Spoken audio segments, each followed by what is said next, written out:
Good evening, visitors. Welcome to the Australian War Memorial's last post ceremony. My name is Greg Kimball, and joining us today from the Australian Army is Private Christopher Freimeyer. We warmly welcome the family of Private Leslie Charles Mills, whose story will be told shortly.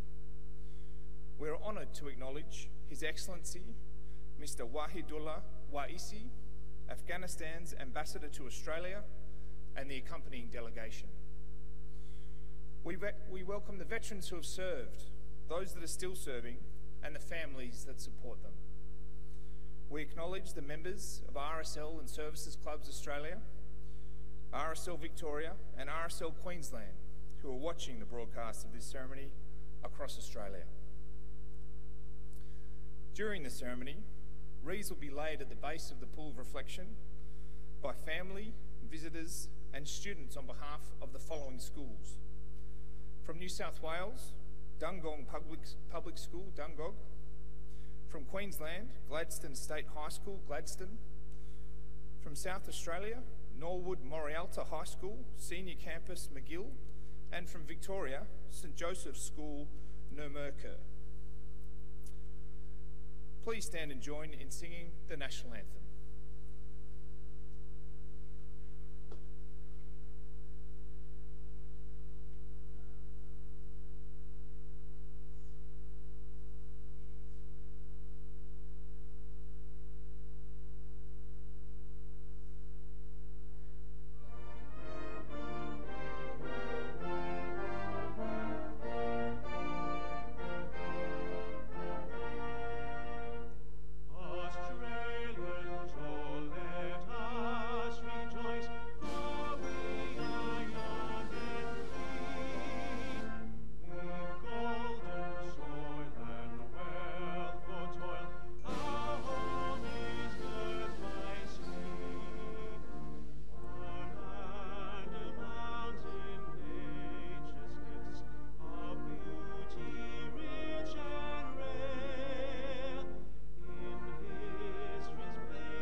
Students, you may be seated.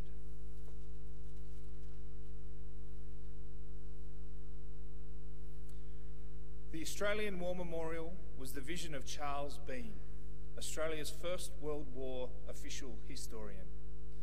Bean landed with the Australian troops on Gallipoli and stayed with them at the front through to the end of the war. The idea of this national memorial and museum came to him at Pozières, France, in the depths of the bloody fighting of 1916. Bean's idea was that this would be a place where families and friends could mourn loved ones buried in faraway places.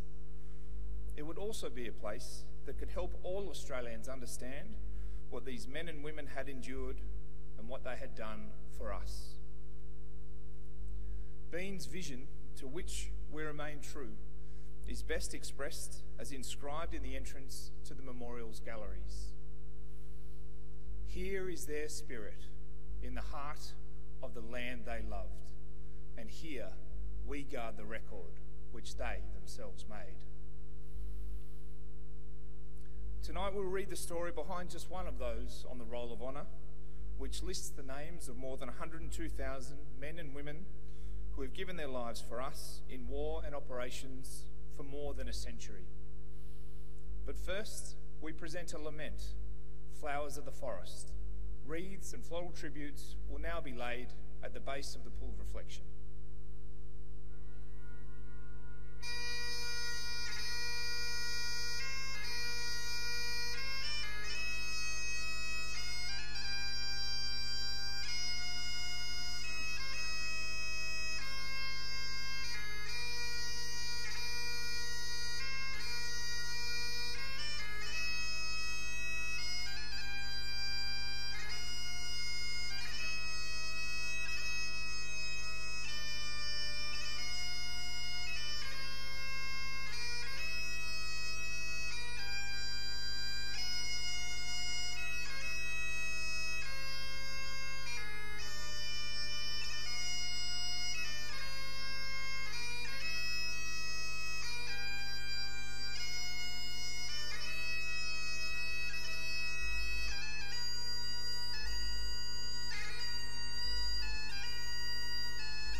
Today, we remember and pay tribute to Private Leslie Charles Mills.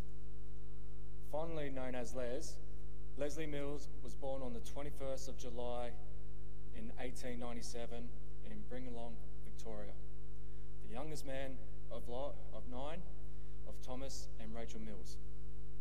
He grew up in Bringalong, where he attended the local state school before going to work as a farmer with his father and brothers. After the outbreak of the First World War, Leslie and his brother James enlisted into the Australian Imperial Force on the 6th of August 1915.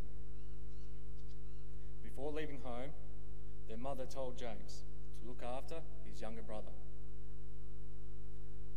The boys were given consecutive regimental numbers, and after the initial training, they were allotted to the 8th Reinforcement to the 23rd Battalion. The Mills brothers left Melbourne aboard the transport ship Afric in early January 1916. Arriving in Egypt, they found the Australian Imperial Force in a period of expansion and reorganisation, and were transferred to the newly raised 59th Battalion as a result. The 59th Battalion sailed for France in June, and less than a month later, they saw the first major action of the Western Front at Fromelles. On the morning of the 19th of July, Leslie and James were together in the front line, awaiting for the signal to attack. When the attack began, Mills followed his brother into no man's land. Almost immediately, a mortar round landed between the brothers, killing Leslie instantly. He was 19 years old. James turned to look for his brother, but could see no trace of him. He had to continue, but was wounded in the thigh soon afterwards. He was evacuated to England to recover. He returned only to be wounded in the spine at Polygon Wood in September 1917, returning to Australia in the early 1918. Another Mills brother, Peter, enlisted in October 1916 and served on the Western Front, returning to Australia in 1919. Leslie Mills' remains were never recovered. After the war, his name was added to the VC Corner Memorial near Fromelles. His name is listed on the Roll of Honour on my right among almost 62,000 Australians who died while serving in the First World War. His photograph is displayed beside the pool of reflection. This is but one of many stories of the service and sacrifice told here at the Australian War Memorial. We now remember Private Leslie Charles Mills, who gave his life for us, for our freedom, and in the hope of a better world.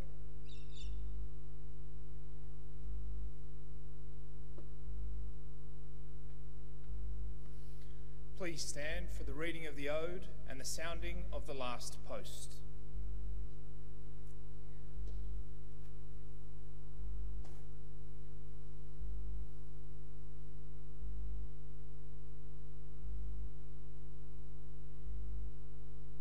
They shall grow, not old, as we are left grow old. Age shall not weary them, nor the years condemn.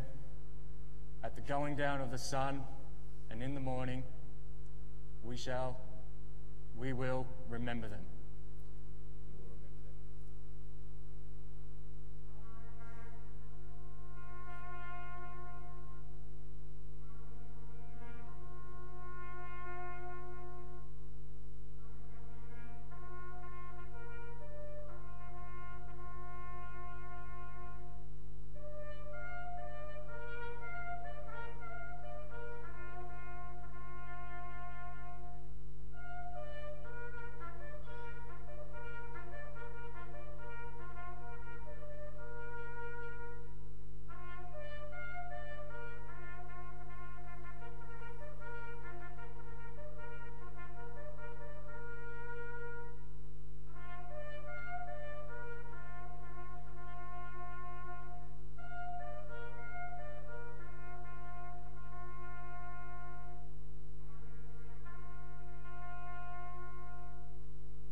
lest we forget.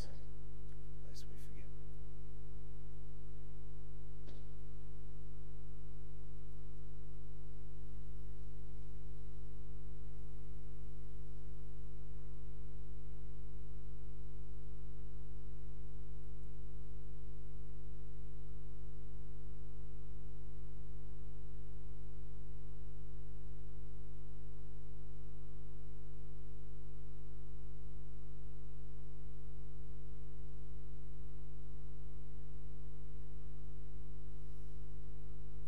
We leave you this evening with the words of the memorial's founder, Charles Bean. Many a man, lying out there at Pozières or in the low scrub at Gallipoli, with his poor, tired senses barely working through the fever of his brain, has thought in his last moments, well, it's over. But in Australia, they'll be proud of this. Ladies and gentlemen, girls and boys, that concludes the last post ceremony. We thank you for visiting the Australian War Memorial and wish you all a very good evening.